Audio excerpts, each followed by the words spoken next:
from Auburn Girls High School, and she took part in the UTS We Speak Code event. She's going to share a bit of that with us today.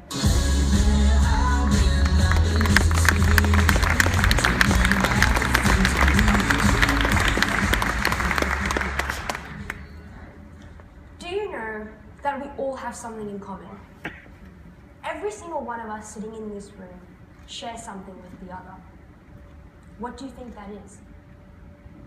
Nope. It's this.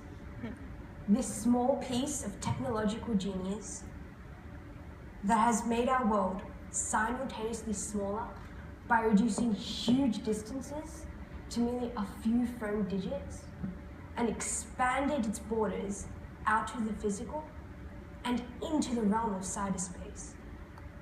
Oh, and did I mention that it weighs practically nothing and fits in the palm of my hand? But that's so 1999, right?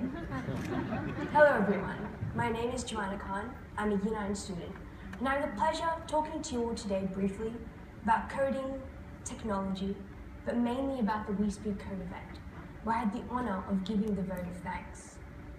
So let's talk now. The Miko headphones developed by Neuroware detects your brainwaves and picks a song for you based on your mood.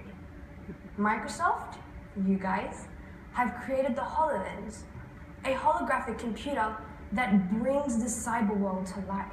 How crazy is that? When did any of us ever imagine that we'd be able to see these things in our lifetime, let alone use them? And think about it. If humans have the mental capability to twist their resources, and do these things and create these amazing things, turn the impossible possible, then who knows what will happen in the future? Now, my generation and all the generations after will grow up on this technology. It will become such an integral part of our lives. It will be the basis of everything from technology, sports, communications, education, and the list goes on.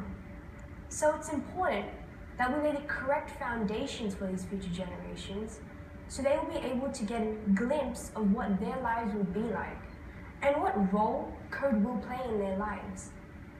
And events like We Speak Code really help kids like me get an insight into the multitudes of possibilities that await.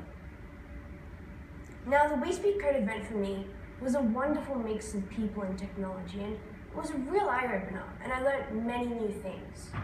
The experiences of those studying code, the makings of an app, the applications of code in the real world, the mechanics of a race car, and the astonishing things that kids are doing with code.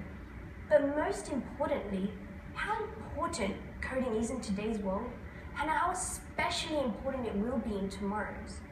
But also, how easy it is for anyone to learn. Because I remember when I walked in that day, coding was more of a foggy and slightly intimidating mystery. But as soon as I walked out, it was nothing more but a key for me to unlock the possibilities of the future. And the event really did inspire me. And I can proudly say I'm a believer. And now I'm learning my first programming language, Java.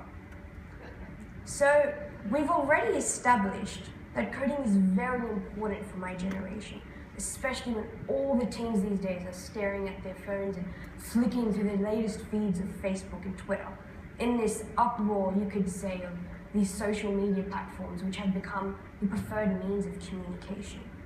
And code will become the building blocks of the future, and it will allow us to think differently and to create things that are mind-boggling now.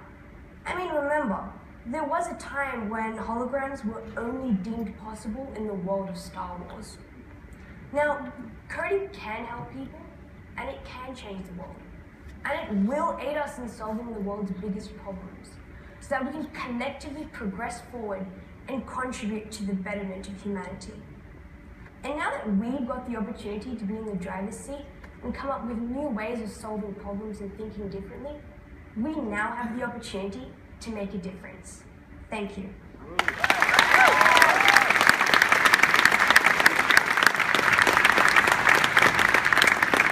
A big thank you to Jumana for sharing that with us and to everyone involved. in the We Speak Code initiative. Another way that we've made our mark this year is through partnerships with schools like Campbelltown Performing Arts High School. We work with teachers like Ashley Baso to gather feedback and gain insights into what a day in the classroom might look like using our technology. In fact, let's take a look